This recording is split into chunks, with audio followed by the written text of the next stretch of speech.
So hi everyone, this is Tarun Khandagare. आज हमारे साथ श्रेया है, जिन्हें अभी अमेजोन से ऑफर मिला है। उनने जस्ट अभी ज्वाइन किया है, तो हम उनकी जर्नी के बारे में देखने वाले हैं कि उनकी जर्नी किस तरीके से थी और उनने किस तरीके से प्रिपरेशन की। और उनका बैकग्राउंड भी सीएस नहीं था, उनका एक इसी बैकग्राउंड था। तो हम देखेंगे कि उनकी जर्नी किस तरीके से रही थी। सो हाय श्रेया, कैसे हो आप? हाय तरुण, मैं बढ़िया हूँ। आप बताइए। I am also good. तो सबसे पहले श्रेया, हम जानते हैं कि आपके कॉलेज में एटमॉस्फेयर कैसा था कोडिंग का। आपने किस टाइम पे सोचा कि मुझे एक प्रोडक्ट बेस्ड कंपनी में जाना है? ओके, तो मैं क्योंकि इसी बैकग्राउंड की थी, मैंने कभी ऐसे सोचा नहीं था स्टार्टिंग ऑफ द कॉलेज में कि मेरे को कोडिंग करनी होगी। लेकिन सिंस कॉलेज में ज़्यादा आपके पास ज़्यादा काम नहीं रहता, स्पेशली फर्स्ट ईयर में आप काफ़ी फ्री रहते हो। तो हमें हर ब्रांच के सब्जेक्ट्स तो रहते ही हैं, तो हमें सी का सब्जेक्ट था फर्स्ट ईयर में। तो जब मैंने सी पढ़ना स्टार्ट किया अच्छे से, और जब मेरे को उसके असाइनमेंट्स वगैरह मिलते थे, तो मुझे मज़ा आता था लॉजिक लगाने में, अपना दिमाग लगा के वहीं के वहीं आउटपुट देखने में। जबकि जब हम इसी में काम करते थे तो वो काफी थ्योरेटिकल होता था। तो मुझे हाँ। तब ये काफी एक्साइटिंग लगा कि यहाँ पे ना हमें एकदम प्रैक्टिकल एप्लीकेशन करने को मिल रहा है। पर मैंने कभी सोचा नहीं कि जॉब के उससे, मैंने ज्यादा सोचा नहीं उस टाइम। फिर ओके। जैसे धीरे धीरे हम लोग आगे बढ़े, तो मैंने क्योंकि मुझे सी आ गई थी, बट मुझे रियलाइज हुआ, मुझे सब लोग ऐसे बोलते थे कि सी बहुत ही ओल्ड लैंग्वेज है। तो मैंने सोचा ऐसे आउट ऑफ क्यूरियोसिटी, बस सोचा कि नई लैंग्वेजेस कौन सी होती है, एक बारी मैं देखती हूँ। तो मैंने एक एक वेकेशन के बीच में जावा सीखी। और जब मैंने जावा सीखी, तो जो कॉन्सेप्ट्स मैंने सीखे, जैसे ऊप्स के कॉन्सेप्ट वगैरह मैंने सीखे, तो मुझे रियलाइज हुआ कि कितना कुछ है यहाँ पे सीखने को। मतलब जो चीज हम सोचते भी नहीं है कभी, वो मुझे सीखने को मिली कि ऐसे भी हम सिर्फ सिर्फ कोड के बारे में हम इतना सोच सकते हैं। तो वो चीज मुझे बहुत फैसिनेटिंग लगी, और हमें डीएसए का भी एक सब्जेक्ट आया उस समय। तो डीएसए का सब्जेक्ट पढ़ा तो मुझे तो काफी, मतलब क्योंकि हम इसी में थे तो हमें उतना इन डेप्थ पढ़ाते नहीं थे। तो जो बहुत मुझे लगा कि ये बहुत आसान सब्जेक्ट होगा। मुझे पहले लगा कि ठीक है, एरे क्या है, स्टैक्स क्या है, बहुत आसान है। तो ऐसे करके मैंने पढ़ा, और जैसे ही मेरा सेकेंड ईयर खत्म हुआ, उस समय के समर वेकेशन में मैंने रियलाइज, मतलब मेरे को पता चला कि हैकर अर्थ और इन सब पे ऐसे चीजें होती है। तो वहां पे मैंने सोचा कि मुझे तो डीएसए आता है, मैं जाके देखती हूँ। राइट। पर पहला ही क्वेश्चन सॉल्व करने में मुझे बहुत से टाइम लग रहा था, क्योंकि वहां पे तो आपको पता है कि आउटपुट वगैरह भी एकदम एग्जैक्ट हमें देना होता है।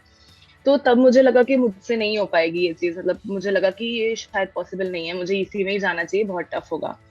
तो ऐसे करके मैंने सोचा, लेकिन जैसे ही इंटर्नशिप की कंपनीज आने लग गई, और मुझे ये लगा कि चलो मैं एटलीस्ट अटेम्प्ट तो करती हूँ। तो जब मैं अटेम्प्ट करती थी, तो मुझे लगता था कि दिमाग लगाने से क्वेश्चन बन जाते हैं, तो राइट। शायद मैं प्रैक्टिस करूंगी तो हो जाएगा। तो इसीलिए मैंने अपना जो भी जावा पढ़ा था, जो भी लॉजिक्स लगाए थे, जैसे लूप्स वाले लॉजिक जो मैंने पहले सीखे थे, उनको इम्प्रूव कर करके मैंने किया। तो मेरी इंटर्नशिप लग गई थी कॉलेज में। वो प्रोडक्ट बेस्ड कंपनी थी, पर ऑफ कोर्स इतनी बड़ी कंपनी नहीं थी। बट मैं काफी सेटिस्फाइड थी कि बिना मैंने ज्यादा प्रैक्टिस किए, एक थोड़ी प्रिपरेशन करके एक इंटर्नशिप निकाल ली। उसके बाद मैंने मेन स्टार्ट किया, जैसे लीड कोड पे क्वेश्चंस करना या गीक्स फॉर गीक्स करना। उसके बाद मैंने स्टार्ट किया जब मुझे समझ आ गया कि ये डुएबल है। ओके। या दैट इज ग्रेट। तो अब आपके इंटरव्यू के बारे में देखते हैं कि अमेजोन का इंटरव्यू आपने किस तरीके से हुए थे राउंड्स, और किस तरीके से आपने अप्लाई किया था। आपको कैसे पता चला कि अमेजोन में वैकेंसी है? या ओके, तो amazon की वैकेंसी आप कभी भी लिंक्डइन जॉब्स पे जाओगे, आपको मोस्टली मिल ही जाएगी, क्योंकि अभी काफी अच्छे से ज्यादा हायर कर रही है amazon। तो मैं काफी ऐसे अप्लाई करती रहती थी लिंक्डइन जॉब्स के थ्रू ही। और एक दिन मुझे एक एसडीएम का मैसेज आया अमेजोन में, अमेजोन के लिंक्डइन पे। तो उनने मुझे बोला कि हमने आपकी प्रोफाइल देखी, and if you would like to take this opportunity, ऐसे करके। तो मैंने उनको रिप्लाई किया, अपना रेज्यूमे भेजा, और उन्होंने मुझे एक जॉब की आईडी भेजी, और उन्होंने कहा आप जाके इस पे अप्लाई कर दीजिए, क्योंकि ये जॉब आपके रेज्यूमे से रेलेवेंट लग रही है। तो मैंने वहां पे जाके अप्लाई किया, और फिर कुछ ही दिन बाद मुझे ऑनलाइन टेस्ट की लिंक आ गई। ओके। तो एप्लीकेशन तो ऐसा ही था। ओके। अब ऑनलाइन टेस्ट के बारे में जानते हैं कि आपने किस तरीके से क्वेश्चंस आए थे और क्या लेवल था क्वेश्चन का। या। ओके, तो ऑनलाइन टेस्ट का ऐसा रहता है कि आपको जब लिंक आएगी, तो they will give you 7 days की वैलिडिटी। उस बीच में ही आपका लिंक एक्टिव रहेगी, आप कभी भी किसी भी टाइम पे उसे खोल सकते हो। और उसमें ऐसा था कि दो क्वेश्चंस आते हैं। मेरे केस में तो दोनों ही मीडियम ही थे ऑलमोस्ट, मतलब हार्ड तो मैं नहीं कहूंगी। लेकिन ये था कि कोई भी ऐसे स्टैंडर्ड क्वेश्चन नहीं था। They give you a story, एक बहुत बड़ी सी स्टोरी लिखी हुई होती है, जिसको आप इंटरप्रेट करोगे तो आपको समझ आ जाएगा कि उतना टफ नहीं है। लेकिन वो स्टोरी को इंटरप्रेट करने में थोड़ा सा टाइम लग टाइम जाता है। लगता है। ओके। तो हाँ जी, ड्यूरेशन तो क्या मेरे था को टेस्ट का? या। ओके, तो शायद वन वन या 1.5 आवर्स का था और 2 क्वेश्चंस थे। और ऐसा सीन था कि आपको 2 और क्वेश्चन रहते हैं जिसमें आपको उन्हीं क्वेश्चंस का लॉजिक एक्सप्लेन करना होता है। और वो लोग उसमें अगर आप टाइम कॉम्प्लेक्सिटी, स्पेस कॉम्प्लेक्सिटी सब लिख दो तो बहुत ज्यादा अच्छा रहता है।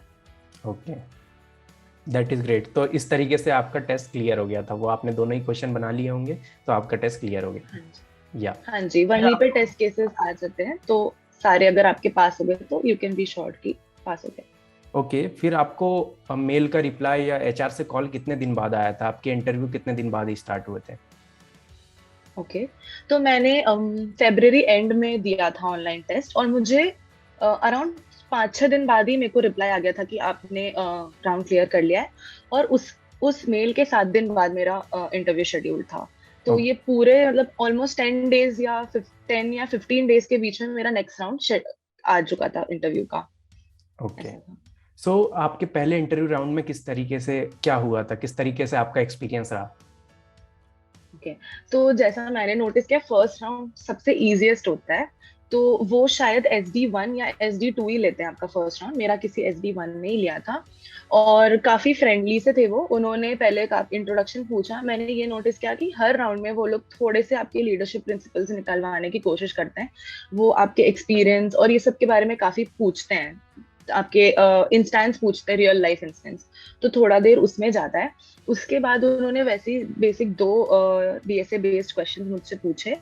और उन्होंने ऐसा नहीं है कि सीधे मुझे कोड लिखवाया, मतलब हमारा काफी अच्छा डिस्कशन भी हुआ। और इवन कोड लिखने के बाद भी वो काफी मुझसे चेंजेस करवाना चाह रहे थे ओके। कि आप ना इसको और मैं अगर चाहता हूँ कि मेरे को ये ऊपर कंडीशन हो, ये मतलब कंडीशंस के ऊपर काफी डिस्कशन होता है ताकि क्लैरिटी रहे कि आपने खुद से ही सोचा है या आपने याद नहीं करके रखा है कोड। तो ये मुझे काफी फील हुआ कि अगर आपने पहले भी सॉल्व करके रखा होगा क्वेश्चन, फिर भी आपको एक अलग तरीके से सोचने पे मजबूर वो लोग करते हैं। ओके। तो ऐसा था। ग्रेट। और दोनों ही क्वेश्चन मीडियम लेवल के ही थे, मीडियम से ज्यादा। फर्स्ट राउंड में तो दोनों ही मीडियम लेवल के थे। ओके, सो आपके दोनों ही क्वेश्चंस बन गए होंगे, तो आप सेकेंड राउंड में गए होंगे, राइट? सो सेकेंड राउंड हाँ के बारे जी। में बताइए थोड़ा सा कि सेकेंड राउंड में क्या हुआ था। ओके, सेकेंड राउंड अराउंड मेरा 8 दिन बाद शेड्यूल हुआ था फर्स्ट राउंड के। और सेकेंड राउंड मेरे को मेरा सबसे टफेस्ट लगा था। और उसमें आई थिंक सीनियर SD ने मेरे से वो राउंड लिया था। तो मेरे को पहला ही क्वेश्चन जो था वो डिजाइनिंग का दे दिया था। मैं वैसे ज्यादा मेरे को पता था कि पूछ सकते हैं क्योंकि मेरे पास एक्सपीरियंस है। बट मेरे को ये एक्सपेक्टेड नहीं था कि वो कोड भी लिखवा देंगे। मुझे लगा था कि थियोरेटिकल डिस्कशन होगा, बट उन्होंने मुझे सीधे डिजाइनिंग का ही क्वेश्चन दे दिया और उन्होंने मुझे कहा कि आपको फंक्शनैलिटी इम्प्लीमेंट करनी है। ओके। तो हाँ जी, तो उसके बाद ऐसा हुआ कि मेरे दिमाग में जो भी थॉट्स आ रहे थे मैं बस वो बोले जा रही थी, क्योंकि ऐसा नहीं था कि मैंने बहुत ही इसकी ज्यादा प्रैक्टिस की हुई थी। तो वो लोग आपको काफी काउंटर करते हैं। आप जो भी लॉजिक दोगे, अगर आप अपने लॉजिक को अच्छे से सोच के बताओगे तो आपका सही होगा, क्योंकि इसमें ऐसा होता है कि कुछ सही या गलत नहीं होता है, बस लॉजिक्स होते हैं। तो अगर आपके लॉजिक वैलिड लगते हैं तो वो उस पर काउंटर पॉइंट्स देंगे। आप एक डिस्कशन करते हो बहुत अच्छे से। तो अगर आप लॉजिकल पॉइंट्स दोगे ना तो आपका वो राउंड क्लियर हो जाएगा। ऐसा नहीं है कि आपको एकदम सही आंसर ही देना है। तो ऐसे करके उन्हें मुझसे डिजाइन करवाया, उन्होंने मुझसे इम्प्लीमेंट करवाया। काफी उन्होंने मुझसे क्रॉस क्वेश्चन किए। कई बार मैंने भी उन्हें चैलेंज किया कि नहीं, जो आप बोल रहे हैं उससे ज्यादा सही मेरा अप्रोच रहेगा। ऐसे करके पूरा डिस्कशन होता है। और फिर लास्ट में वो सेटिस्फाई हो गए थे। मैं आपको अपने टाइम कॉम्प्लेक्सिटी वगैरह आपको हर चीज एक्सप्लेन करनी होगी कि अगर हमारा टाइम ज्यादा है तो क्या क्या कुछ कुछ ड्रॉबैक्स भी हो सकते हैं, कि ये निकालने में शायद ज्यादा टाइम लगे बट ये ऑपरेशन में सही टाइम लगेगा। ऐसे ऐसे करके आपको पूरा अच्छे से एक्सप्लेन करना है। फिर सेकेंड क्वेश्चन भी जो मुझसे पूछा था वो भी ऐसा था कि जो मैंने एक्सपेक्ट नहीं किया था। ट्राई डेटा स्ट्रक्चर पे क्वेश्चन पूछा था मुझसे। और जहां तक मैंने सुना था कि ट्राई उतना पूछते नहीं है। तो मेरे साथ ऐसा केस हो गया था कि जो क्वेश्चन था उसमें मुझे समझ नहीं आया था कि ट्राई ही लगेगा। तो मैं अपने अप्रोचेस मतलब हैश मैप और इस तरीके से बता रही थी, पर उन्होंने मुझे सीधे बोल दिया कि आपने कभी ट्राई के बारे में सुना है क्या? तो मैंने उनको क्लियरली ऐसे बोल दिया कि मैंने सुना है बट मैंने कभी भी उसे रियल लाइफ में यूज नहीं किया है। तो उन्होंने मुझे एक्सप्लेन किया कि ट्राई होता क्या है। और उन्होंने कहा कि पहले ना आप मुझे ट्राई इम्प्लीमेंट करके दिखा दो, क्योंकि उनको समझ आ गया था कि ये ही मेरे लिए बहुत बड़ा चैलेंज होगा। तो फिर मैंने ट्राई इम्प्लीमेंट किया पूरा स्क्रैच से, जो कि मुझे पता नहीं था कैसे होता है। बस हिट एंड ट्राई, मतलब लॉजिक लगा लगा के आप कर सकते हो, राइट? तो मैंने ट्राई इम्प्लीमेंट किया, फिर उनने क्वेश्चन भी सॉल्व कराया। और वैसे तो राउंड जो था वो सिर्फ 1 घंटे का शेड्यूल था, पर अराउंड 2 घंटे चला मेरा ये राउंड। और ऐसा हुआ, मतलब बीच में मैं काफी नर्वस भी हो गई थी, क्योंकि मेरे को ऐसा लगा था कि ट्राई का, लेकिन फिर लास्ट में उन्होंने मुझे काफी मतलब मेरे को टेस्ट कॉन्फिडेंस टेस्ट करने की भी बहुत कोशिश की। मतलब उन्होंने मुझे ऐसे बहुत बोला कि मुझे तो नहीं लगता ये चलेगा एंड ऑल दैट, बट मैंने उनको अच्छे से एक्सप्लेन किया पूरा, तो फिर लास्ट में वो मान गए कि ठीक है ये चल जाएगा। ओके। तो ऐसा था सेकंड राउंड। ओके, अमेजोन में एक बार रेजर राउंड होता है और एक मैनेजरियल राउंड भी होता है, तो आपका वो किस तरीके से हुआ था? वो बहुत इंपॉर्टेंट राउंड होते हैं सिलेक्शन के लिए। हाँ जी, मेरे साथ ऐसा था, मेरे दोनों राउंड एक साथ ही हो गए। मतलब उन्होंने एक ही राउंड रखा जिसमें दोनों चीजें कवर हुई, और वो राउंड काफी लेट हुआ। मतलब जैसे मेरा फर्स्ट राउंड के अराउंड 15 डेज बाद हुआ। तो वो राउंड हुआ, और उसमें आपसे शायद हायरिंग मैनेजर, मतलब काफी हायर पोस्ट वाला इंसान आपसे लेता है, शायद मैनेजर या हायरिंग मैनेजर रहते हैं। और काफी देर तक तो डिस्कशन ही होता है इसमें। मतलब मेरे से सिर्फ एक कोडिंग क्वेश्चन पूछा, बाकी टाइम सिर्फ डिस्कशन था around my work experience, projects.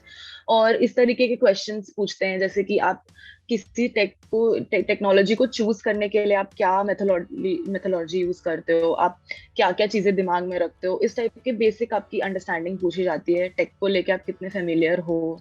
तो ऐसे होते हैं क्वेश्चंस, और लीडरशिप प्रिंसिपल के अराउंड भी काफी क्वेश्चंस पूछते हैं उसमें। तो ओके। वो मुझे कंपैरेटिवली सेकंड राउंड से इजी लगा, क्योंकि जो क्वेश्चन भी था वो भी ट्री का क्वेश्चन था। और उसमें मैंने पहले तो सोचा था कि मैं ब्रूट फोर्स दिया मैंने, और उसके बाद एक थोड़ा ऑप्टिमल दिया। पर वो थोड़े ऑप्टिमल में ही सेटिस्फाई हो गए थे। एकदम एफिशिएंट, मोस्ट एफिशिएंट मैंने दिया भी नहीं, उन्हें उसी को कोड करने को बोल दिया।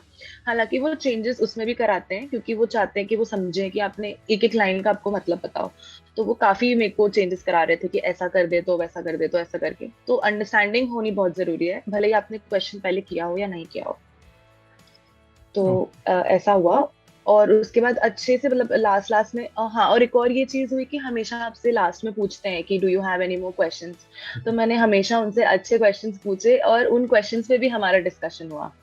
तो इस वजह से क्या एक अच्छी बॉन्डिंग हो जाती है आपके अपने इंटरव्यूअर से, कि आप इंटरेस्टेड हो रोल में, उनके जर्नी में। तो ऐसे करके मेरे तीनों राउंड्स हो गए। राइट। और अमेजोन के लिए लीडरशिप प्रिंसिपल्स बहुत इंपॉर्टेंट होते हैं, तो वो सब चीज़ें आपने कहाँ से पढ़ी थी? किस तरीके से आपने उस राइट। चीज़ का प्रिपरेशन करी? हाँ जी, तो उसके लिए मैंने क्या किया था, एक आपके पास एक वो आपकी रिक्रूटर ही आपको शायद डॉक्यूमेंट भेज देती है, लेकिन अगर राइट। आपको नहीं भी मिले तो आप नॉर्मली गूगल कर सकते हैं या उनकी साइट पे जाके देख सकते हैं।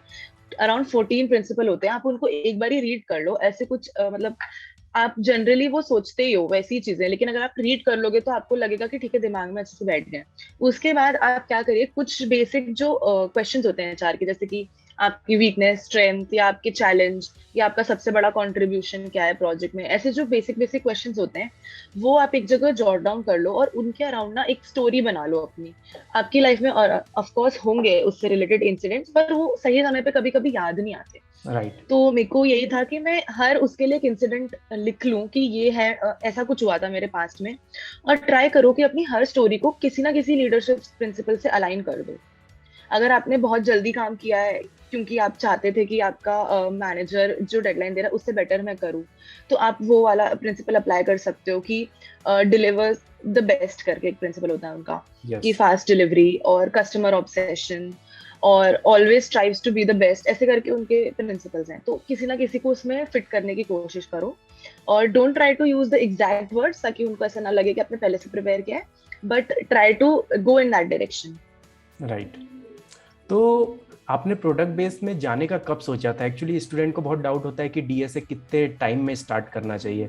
लोग बोलते हैं कि 6 महीने में मैं पढ़ूंगा तो क्या अमेजोन में मेरा हो जाएगा, गूगल में मेरा हो जाएगा। तो आपने कितना टाइम ड्यूरेशन आपको लगा, तो स्टूडेंट को बेहतर समझ में आए कि कितना टाइम लगना चाहिए और कितना टाइम लगता है एक अच्छी प्रिपरेशन के लिए? राइट। तो मेरा ये मानना है कि अगर आपके लैंग्वेज प्रिंसिपल्स क्लियर हैं और आपकी बेसिक लॉजिक बिल्डिंग क्लियर है, तो आपको अराउंड, अगर आपको सिर्फ प्रोडक्ट बेस में जाने के लेवल का करना है, मैं कॉम्पिटेटिव प्रोग्रामिंग को हटा रही हूँ, अगर आपको सिर्फ प्रोडक्ट बेस का करना है तो 3 मंथ्स भी सफिशिएंट हो सकते हैं, अगर आपके लॉजिक्स क्लियर है। लेकिन अगर आप स्टार्टिंग से स्टार्ट कर रहे हैं, तो आई वुड सजेस्ट कि एक टाइम बाउंड मत रखिए कि मुझे इतने टाइम में करना है। आप अपने लॉजिक बिल्डिंग पे ध्यान दीजिए। इवन डीएसए करते करते भी आपका लॉजिक बहुत इंक्रीज होता है।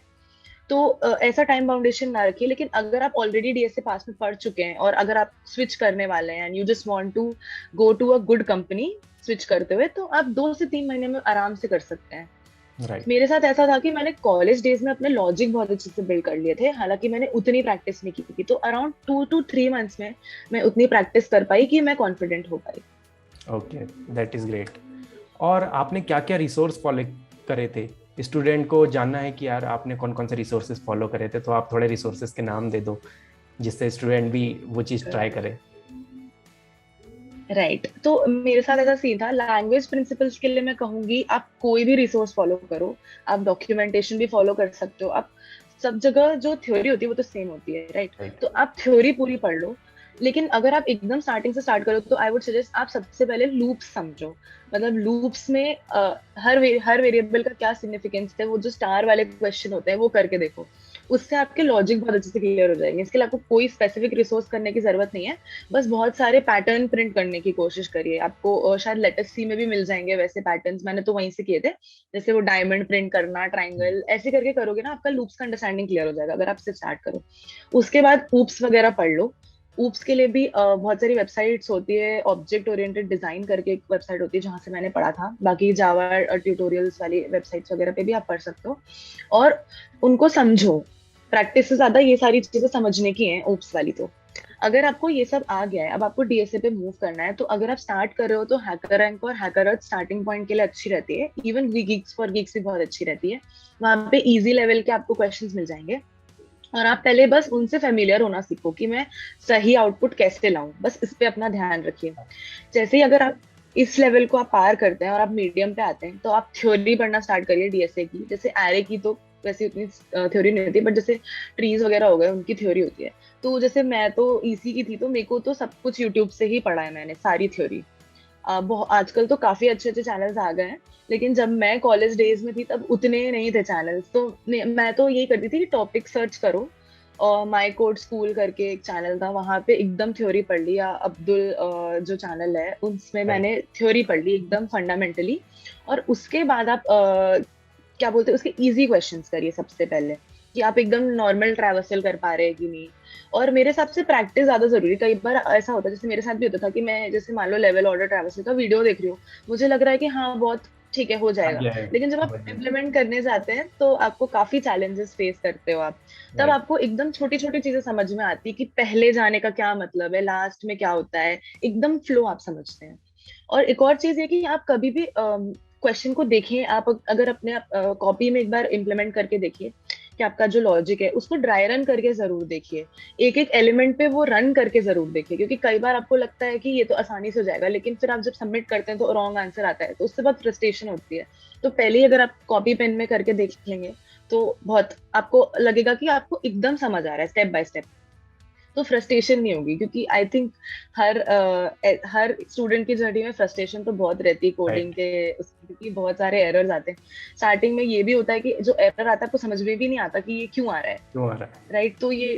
तो ये प्रैक्टिस करके ही रिजॉल्व होगा। तो और उसके बाद जब आप एक गीक्स फॉर गीक्स या हैकरथ वगैरह पे कर चुके हैं, आपको लग रहा है कि हाँ मुझसे हो रहा है क्वेश्चन, तो आप लीड कोड पे जाइए। आप टॉपिक वाइज भी कर सकते हैं उनको, और अगर आप टॉपिक वाइज में इजी से स्टार्ट करिए, मीडियम करिए, और हार्ड कोशिश करिए कि एक या दो हार्ड क्वेश्चन तो अटेम्प्ट करें ही करें। कई बार ऐसा होता है कि लोगों को लगता है कि हार्ड आएगा नहीं इंटरव्यू में, तो हम छोड़ देते हैं। लेकिन उससे आपको जो एक इन डेप्थ नॉलेज मिलती है हार्ड क्वेश्चन करने के बाद, और जो सेटिस्फेक्शन होता है वो अलग ही लेवल का होता है। और अगर आपने ये सब भी कर लिया, आपके जैसे 400 क्वेश्चन हो गए, 500 क्वेश्चन हो गए लीड कोड में, उसमें भी क्वालिटी क्वेश्चंस होने चाहिए, नए नए क्वेश्चंस होने चाहिए थोड़े, जिसमें नया कॉन्सेप्ट लग रहा है, तो आप लीड कोड पे डेली चैलेंजेस दीजिए। मैं तो देती थी, जो वीकली होते थे, वाई वीकली होते थे। उससे क्या होता है, आपको पता चलता है कि अगर नया क्वेश्चन आएगा तो मुझे कितना टाइम लग रहा है सॉल्व करने में। राइट। और टाइमली कॉन्टेस्ट देने से भी बहुत फायदा होता है। मैंने भी कोड शेफ कोड फोर्सेस पे भी मैंने ट्राई किया है, लेकिन मुझे लगता है कि आपके इंटरव्यू के लिए उतना जरूरी नहीं है। आप अपने लर्निंग के लिए कर सकते हैं, या आपको अगर इंजॉयमेंट होता है तो आप कर सकते हैं। But leet code is more than sufficient in my opinion. Okay, that is great. So, congratulations again, Shreya, for the joining Amazon. Thank you sir. It was thank you. nice talking to you. Yeah, thank you. Same here. Okay, bye.